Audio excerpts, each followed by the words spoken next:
ऋतोऽस्तु नप्ता पृथुधर्मकर्मटः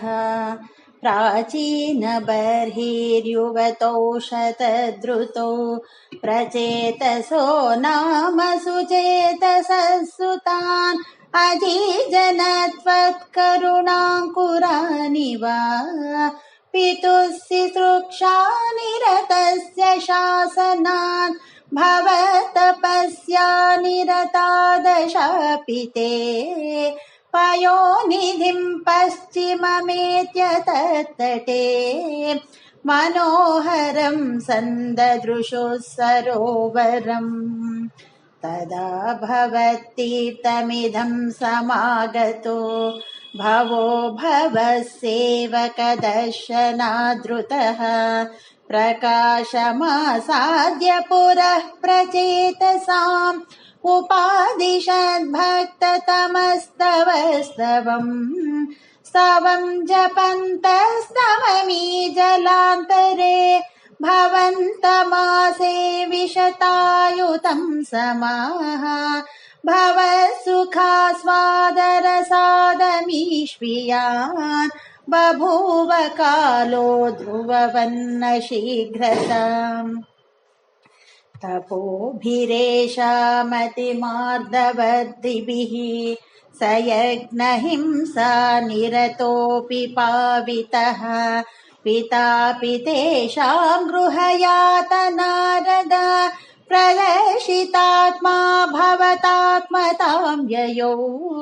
कृपाबलेनैव पुरः प्रचेतसाम् प्रकाशमागाः पतगेन्द्रवाहनः विराजिचक्रादिवरायुधांशुभिः भुजाभिरष्टाभिरुदन्ति तज्जुतिः प्रचेतसां तावदया च तामपि त्वमेव कारुण्यभराद्वरानदाः भवद्विचिन्तापि शिवाय देहिनां भवत्यसौ रुद्रनुतिश्च कामदा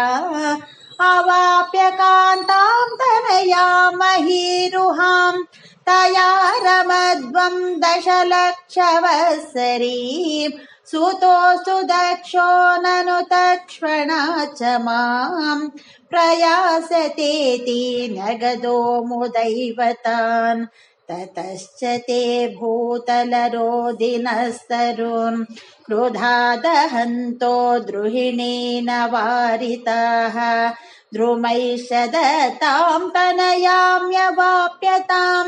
त्वदुक्तकालं सुखिनोभिरेमिरे अवाप्य दक्षं च सुतां कृताध्वराः प्रचेतसो नारदलब्धया धिया अवापुरानन्दपदं तथाविध त्वमीशवातालयनाथ पाहि माम् त्वमीशवातालयनाथ पाहि माम् ऋतोऽस्तु नप्ता